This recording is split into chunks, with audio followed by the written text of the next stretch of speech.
Շաքարը, շնորհակալ Բարև, եմ խնդրեմ։ Քանի թեմաների կատարում ենք եւ այսպես վերջերս Ալիևը մեծ հարցազրույց է տվել, որտեղ ըստ էության Նիկոլ Փաշինյանն ասում է պետք չէ նեղվել կապիտուլյանտ լինելուց, կխնդրեմ այս հայտարարությանը անդրադառնաք, կխնդրեմ նաև անդրադառնաք, որ այլևս սեղանին դրված է ատոմակայանի փակման հարցը, Թուրքիայի Վաղեմի երազանքը, որ այսօր Ալիևի ձեռքերով փորձում են իրականություն դարձնել, խնդրեմ այս մասով ձեր տեսակետը եւ իհարկե նաև առաջնահերթությունը սահմանադրության փոփոխության հարցը։ Բայց ես ձեր առաջարկած հարցերին նաև կգումարեի 2 օր առաջ հայտնի դարձած մի օրակարգային հարց, որը բարձրացնում են Իրանի բարձրագույն իշխանությունները։ Ես անդրադառնամ այդ հարցին նաև, ու բոլորը դուք կզգաք, որ այդ հարցը դառնում է կարևորագույն։ Իսկ ինչ վերաբերում է Ալիևի հայտարարություններին եւ այն հանգամանքին, որ նրանք հարուցում են հարց ատոմակայանի փակման մասին, եկեք իրավացի դատենք ու չսկսենք մեղադրել կոնկրետ Ալիևին դրա մեջ, որ նա շարունակում է հանդիսանալ գլխավոր թեմաների տելադրող Երևանի համար։ Դրանում մեղավոր է միայն Երևանի արձի այսօրվա իշխանավորները ճակերտավոր։ Նրանք են մեղավոր։ Ալիևը երբեք, ասենք, Քոչարյան Ռոբերտի նախագահության օրոք այդքան ձայնի տեղ չի ունեցել, որպեսզի թելադրի Երևանին որևէ մի հարց։ Եթե նա այսօր լկտիաբար շարունակում է ինչ որ մի պայմաններ, նախապայմաններ առաջ քաշել, ինչ որ թելադրանքներ թելադրել, ապա մեղավորը զոտ երևանյան իշխանավորների ճակերտավոր։ Եվ եկեք աչքը չփակենք։ Նաև այն մարդիկ, որոնք ընդդիմություն են կոչում, բայց հասնելով իր վարդագույն թե կապույտագույն, ասենք, երազանքի պատգամավորական մանդատները ջեբը դնելով սպասում են պատգամավորական աշխատավարձները ու բան չեն ձեռնարկում իրականում, բացի իրենց պերճախոսությանը ամբիոններից։ Ընդդիմության գլխավոր երևի թե նույնիսկ օրենսդրական պարտականությունը ամեն ձև պայքարել սխալ իշխանության դեմ։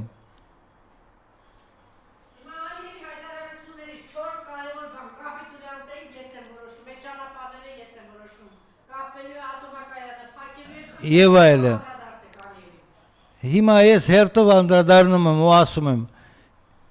որ նա իբր թե համոզում է էնել ում է իր ջեբի շնիկին։ Հենց այդպես ջեբի շնիկ։ Այդ սահմանումը ես չեմ հորինել։ Այդ սահմանումը ճիշտ է Ֆրանսիայի նախագահ Մակրոնի հասցեին հորինեցին Իրանի իշխանավորները, տվյալ դեպքում Ալի Ակբար Վելայաթին, որը գլխավոր խորհրդատու է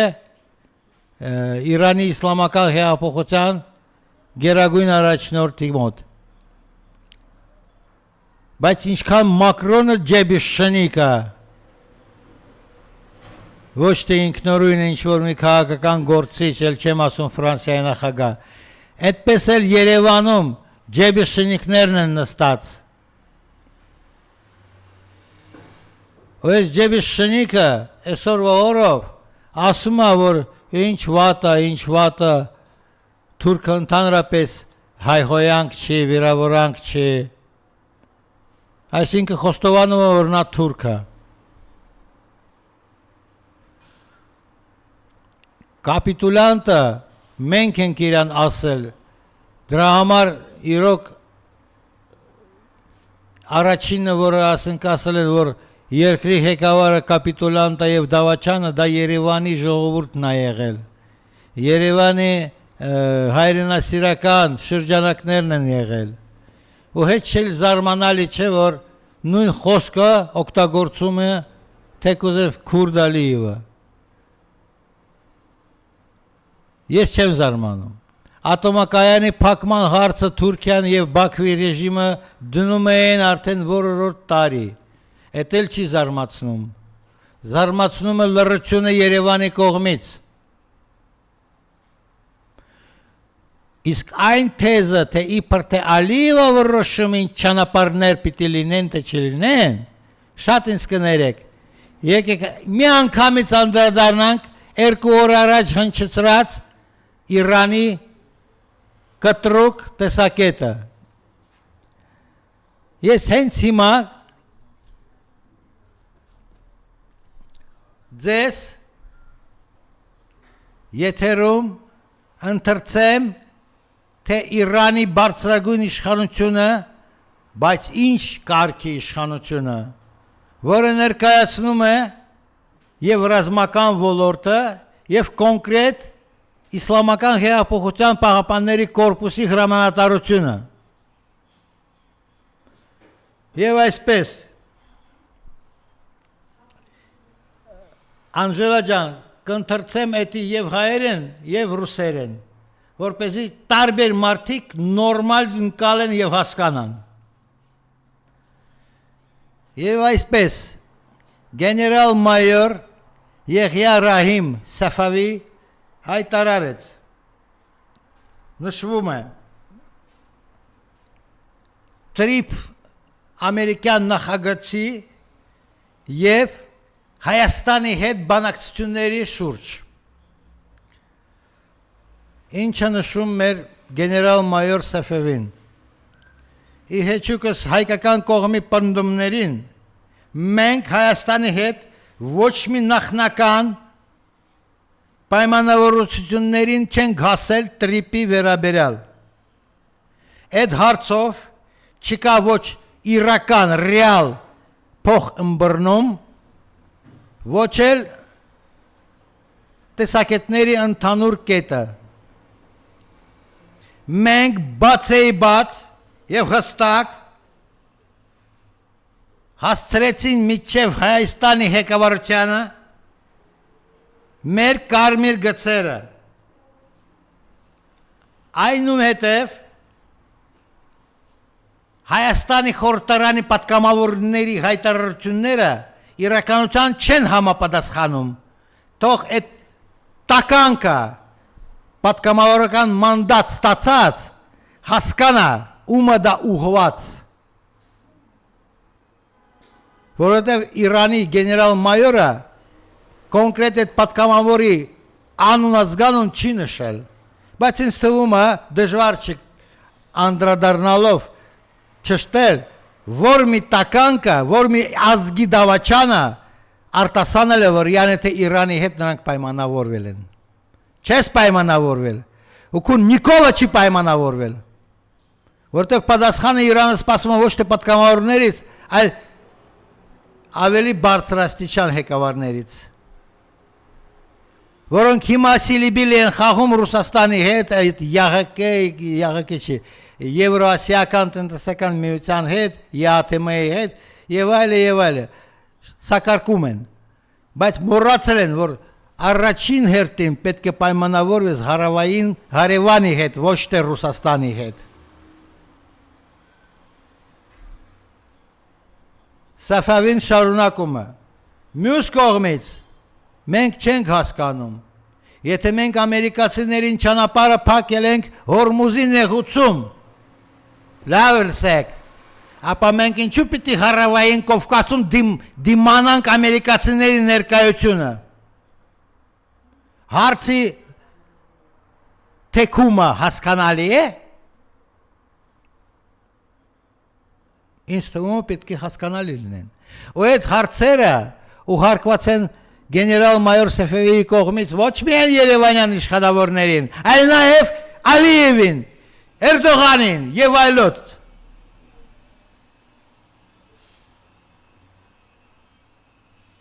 Ալիև, դու լավ ես հասկացել, այդ քեզ էլ է վերաբերվում։ Շարունակում ենք ընթերցումը։ Մենք դիտարկում ենք տարածաշրջանը եւ մեր ընդհանուր սահմանների անվտանգությունը որպես մի միավոր։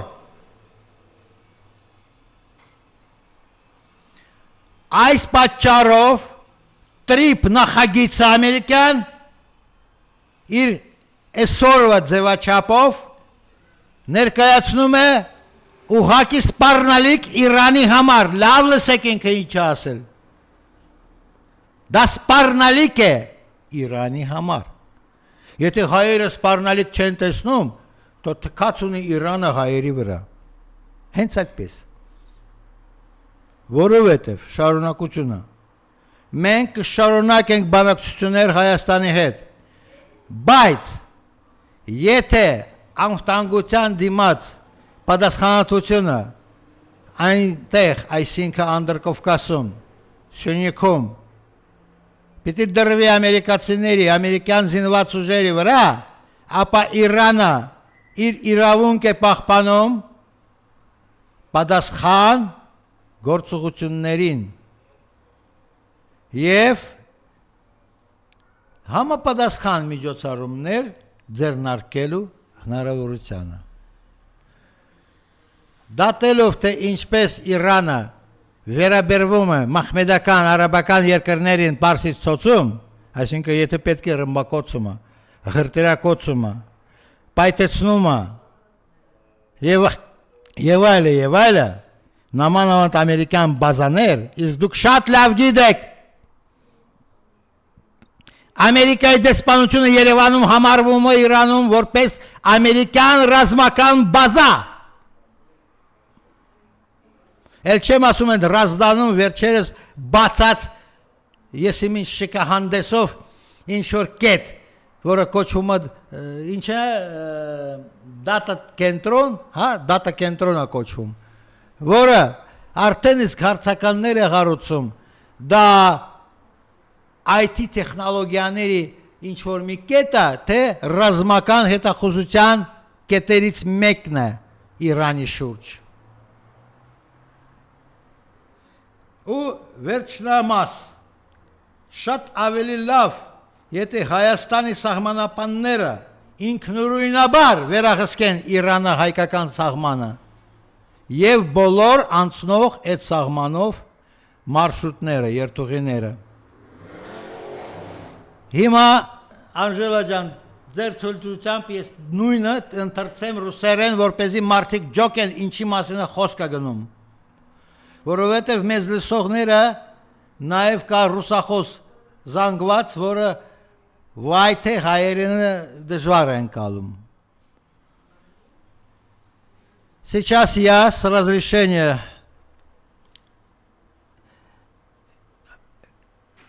пресс-клуба Хаэлип те же самые слова генерал-майора Сефеви зачитаю на русском языке. Это необходимо для наших же соотечественников, проживающих в русскоязычной среде. Итак, генерал-майор Рахим Сафави, комментируя ситуацию вокруг проекта ТРИП и переговоров с Арменией, заявил: вопреки утверждениям армянской стороны, мы не достигли с Арменией никаких предварительных договоренностей по проекту ТРИП. По этому вопросу нет ни реального взаимопонимания, ни общей точки соприкосновения. Мы открыто и четко довели до сведения Армении наши красные линии. Поэтому заявление депутата парламента Армении: будь ты проклят, негодяй, будь ты проклят, будь твоя мать проклята, наконец, которую такого недоноска родила. Поэтому заявление депутата парламента Армении не соответствует действительности. С другой стороны, если мы выступаем против присутствия США в Персидском заливе и Ормузском проливе, то почему мы должны поддерживать их присутствие на Южном Кавказе, то есть в Закавказье? Мы рассматриваем регионы безопасности наших границ как единое целое. Поэтому данный проект в его нынешнем формате представляет угрозу для Ирана. Мы продолжаем переговоры с Арменией. Однако, если ответственность за безопасность там будет возложена на американские вооруженные силы, на американцев, Иран сохраняет за собой право на ответные действия и возможность предпринимать соответствующие меры. Было бы лучше, если бы армянские пограничники самостоятельно контролировали ирано-армянскую границу и проходящие через нее маршруты. Точка. Это сказано официально. И не дай бог, если кто-то в Ереване подумает, что они шутят. Как оканчиваются эти шутки, все арабские страны, соседи Ирана, уже знают. Осталось, чтобы дураки-армяне на своей шкуре испытали, как это иранские ракеты перехватывать и сбивать. И заметьте, если арабских соседей и так далее, Израиль, они обстреливают баллистическими ракетами, для нашей территории им баллистика не нужна. Им нужны просто ракеты средней и малой дальности, которых у них очень много. Так много, что в Израиле боятся, что они с ускоренными темпами восстанавливают свой оборонный потенциал. Ускоренными темпами. Все заявления Трампа, все заявления евреев, все заявления Англии о том, что якобы Иран обезоружен, это ложь. Осталось, чтобы в Ереване власть, называющаяся властью, и оппозиция, называющая себя оппозицией, вникли бы в суть заявлений генерал-майора Сафави и поскромнее бы себя вели. Речь не о какой-то демократии и развитии, речь о сохранении нашей страны, нашего народа. Это показ, որ Իրանը ստիպված լինի հարվածել իր Հայաստանի, ասենք, տարածքին կամ Հայաստանի բնակավայրերին, որտեղ թե գտնվում է ամերիկյան բազաները։ Հիշեցնեմ, բազաներից մեկը այստեղ Երևանի Ավանի կողմերում է, կոչվում է ամերիկյան բիոլաբորատորիա, որտեղ որ ռազմական տարբեր կարգի ուսումնասիրություններ են արվում։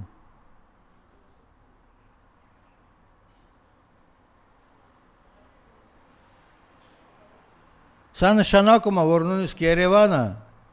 իրանական օրակարգից հանված չի։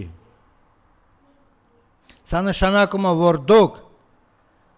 եսիմին չարագությամբ անցնում եք Իրանի տշնամական չամբարը, Իրանի դեմ տրամադրված տշնամական չամբարը։ Դուք խաղ եք խաղում ողջ ազգի անվտանգության հետ, զոմբիկների անվտանգության հետ, ձեր անվտանգության հետ,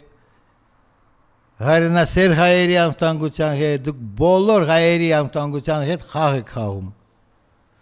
որը արդեն վատ ավարտի հոտ ունի, կարամ այդ խոսքերը կրկնեմ բազում անգամ։ Ֆուտբոլային տերմինաբանություն օգտագործելիս ես կարող եմ ասեմ, արդեն գնդակը ձեր խաղադաշտի կեսում։ Պատասխանը պետք է տրվի հենց նիկոլիկների կողմից, ոչ թե ինչ-որ մի պատգամավորի կողմից։ Տղամարդը թող գնա առանց ստի Խոստովանի նույն արդեն այնտեղ Իրանում երևի լսել եք, վերջերս նոր նշանակումներ են եղել ու բավական կտրուկ մարդիկ են եղել իշխանության գհեկին, շատ կտրուկ, որից մեկը գեներալ-մայոր Մոխսեն Ռեզայի վերջերս հենց երեք հայտարարեց. մենք արդեն թելադրում ենք ԱՄՆ-ին, որ մեր փաթեթում ոչ միայն մեր անվտանգության հարցը, լավ եք լսում, մեր փաթեթում եւ գազահատվածի հարցը եւ Լիբանանի հարցը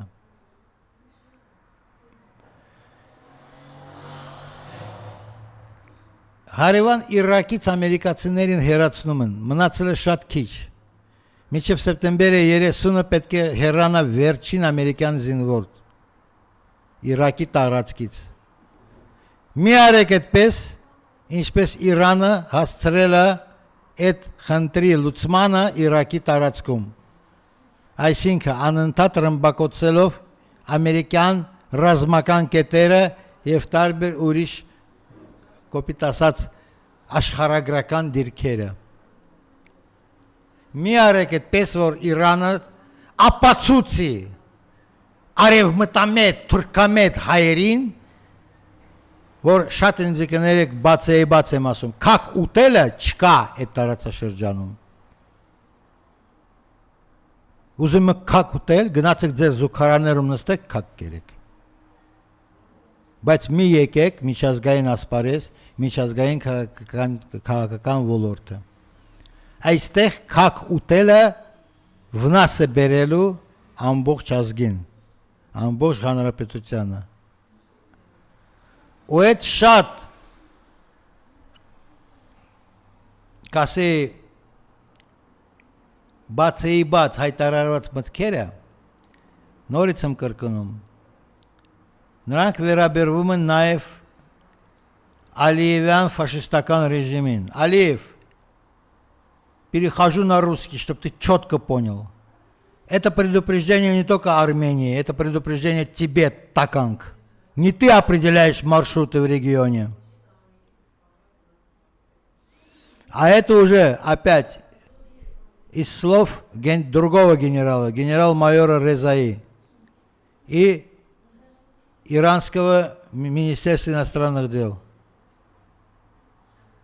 Մերձ Կասպյան տարածաշրջանում մենք պետք է կազմակերպենք անվտանգությունը ընդհանուր առանց Ամերիկայի մասնակցությանը. Алиев, речь идет о том, что в Прикаспийском регионе общая безопасность должна быть организована только силами региональных стран, без участия США. Тем более Турции. Запомни это, Алиев, ты ничего не определяешь в регионе. Ты, как ереванские марионетки, обязан слушать то, что говорят из Тегерана.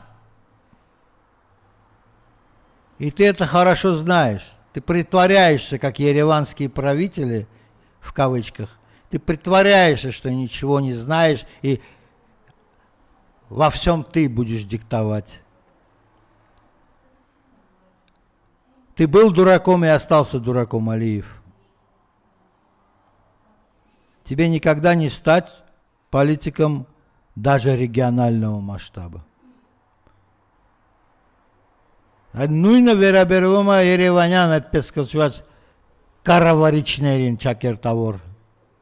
Դուք ոչ մի բան չեք ներկայացնում ձեզնով։ Դուք մնում եք ու շարունակում եք մնալ ու երևի թե կմնաք հետագայում ուղղակի կամակատար։ Ձեր ընտրությունը միայն մեկը։ Ընտրեք ում կամք եք կատարելու։ Ամերիկայի, որոնց տեղին ոնց են ասում շպրտում են արդեն, թե այն երկրներին, որոնք իրականում տիրապետում են արդի ընթացիկ իրավիճակը, այդ թվում ռազմական տեսակետից Անդրկովկասում։ Ու դա ոչ թե ձեզի առաջարկությունը Իրանի կողմից, սա Իրանի թելադրանքը, թեկուզ բավական մեղմացուցիչ ձևով ներկայացված, բայց դուք պետք է որոշեք, համակերպվում եք իրանյան թելադրանքի հետ, իրանյան ռազմա քաղաքական կամքի հետ, թե ուզում եք ընդդիմանալ։ Դե կարծում եք, որ ինչ-որ մի երկրները կգան ձեզ օգնությանը, նայեք լավ, էտա, ոչ Եվրոպան, ոչ Ամերիկան, ոչ էլ Թուրքիան, NATO կոչված կառույցը, չեն գա ձեզ փրկելու։ Կովկասյան թաթարներ և երևանյան աչակիցները կովկասյան թաթարների չեն գալու, մենակ եք մնալու։ Ու դա վերաբերում է բոլոր հարցերին, տնտեսականից սկսած մինչև վերջի աստիճանի ռազմական հարցեր։ Ոչ ոք ձեզ չի օգնել։ Ոնց որ ձեզ օգնել են երևանյան կառավարիչներ ճակերտավոր, որ կատնամթերքի Եվրամիությունը դուրը կբացի ու դուք միայն 24 կիլո եք ուղարկել, որից 4 կիլո, եթե չեմ սխալվում, Դանիա, 20 կիլո յանի թե Լեհաստան։ Ձեր արակումները այդքան են եղել, 24 կիլո, դեպի ԵԱԹՄ-ի երկրներ,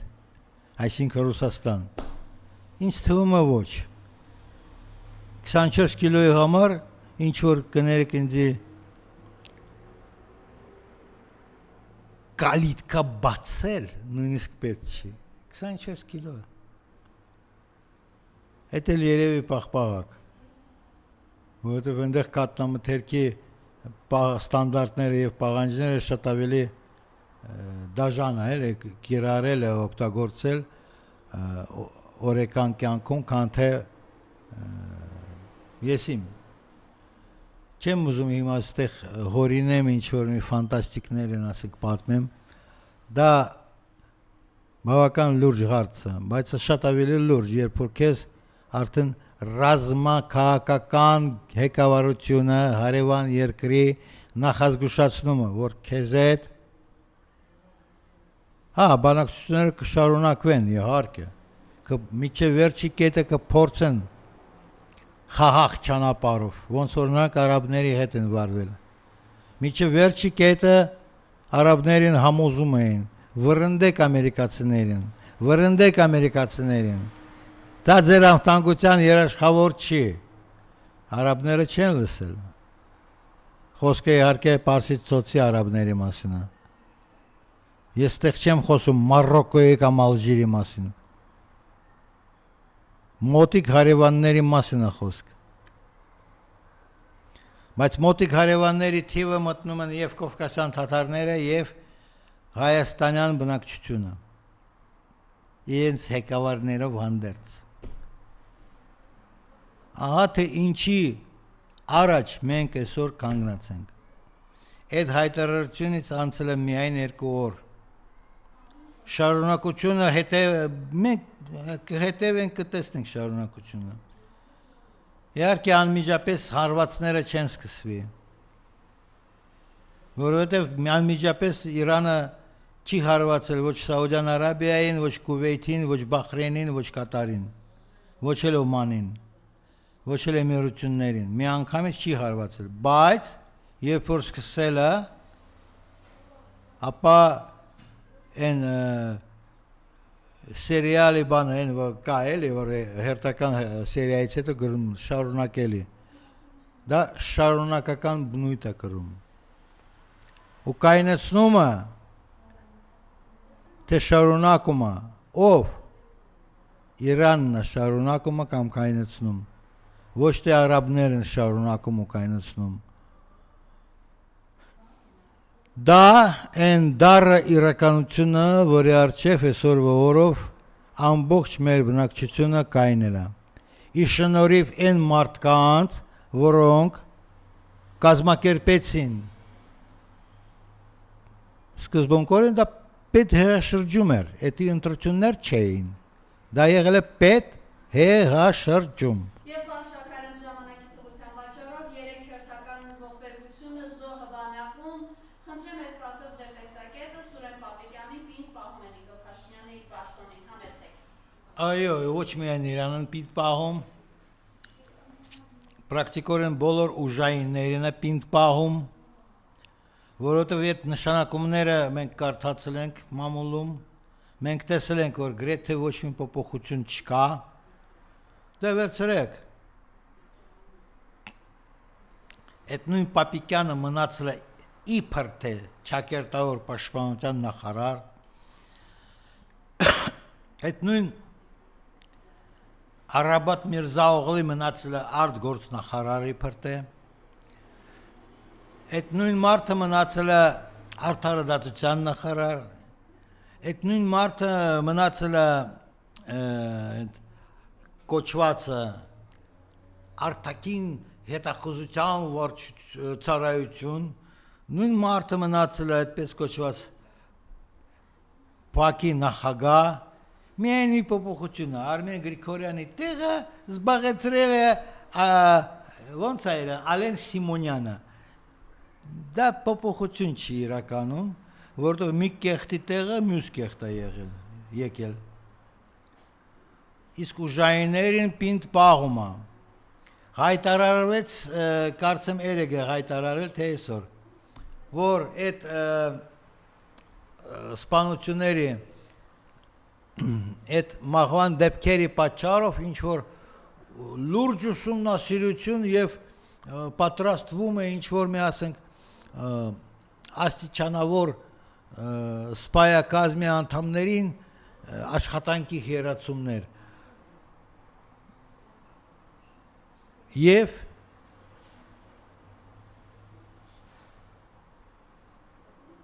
իբր թե խաղաղ ժամանակ ենք ապրում իրենց ասելով, բայց սպանությունները շարունակվում են։ Ինչ պատճառով են դա արվում, շատ ինձ կներեք, շարքային քաղաքացիները իրավունք ունեն չիմանալ, ով է կոնկրետ մեղավորը, հիմա դուք ասենք թե բանակից կամ ասենք ուրիշ շարքերից ենթադրենք ռազմական ոստիկանություն գոյություն ունի, մարդ եք հեռացնում, ուրիշ մարդ եք նշանակում, ընդ որում էլի ձեր կառույցից, ձեր շրջապատից, ու դրանով իսկ սահմանափակվում է ձեր հետախուզությունը, այսինքն հետազոտությունը այդ կոնկրետ դեպքերի, դա ծիծաղելի է, դա հիշեցնում է այն ծանրագույն դեպքը, որ կատարվել է Զորամասներից մեկում, երբ որ վարվել են իբր թե 17, քանի հոգի զինվոր է վարվել, իբր թե քնած էին եղել, հրդեհի վախտը չեն արթնացել, թունավորվել են, սպանվել, որը առ այսօր իրական բացահայտումներ չկան այդ գործով։ Ինչ որ 2-3 սլաքավոր գտել են, շպրտել են, յանի թե կերեք, հետազոտել ենք, հարցաքննել ենք, պատժել ենք։ Ու այդ առումով մենք իրոք տվյալ դեպքում իրավունք ունենք չսպասել, որ դա բացահայտվի, այդ վերջի սպանությունը։ Մեկի վրա կգցեն պատասխանատվությունից փախնելու համար։ Քանի որ Պապիկյանները տեղում են, ուրիշ ուժայինները տեղում են, այսինքն իրենց բուրգը կարելի ասել ոչրագործերի հանցավոր իրենց բուրգը պահպանվել է, սկսած խորհրդարանից, բնականաբար սկսած կառավարությունից, դե իբր թե խորհրդարանն է ընտրում կառավարության առաջնորդին եւ նա նշանակումներ է կատարում։ Եթե այդ ոլորտներում չկա թափանցիկություն ու չկա օրինականություն, դուք ի վիճակ եք սպասել նորանոր սպանություններ բանակում լինի, ուրիշ մի կառույցներում լինի, ի վիճակ եք սպասել շատ ավելի իրավիճակի վատտարացում, քան թե հիմա կա։ Քանի որ չի փոխվել բուրգի գագաթնակետը։ Ու դա մեր իրականությունը, ցավոք սրտի։ Խնդրեմ։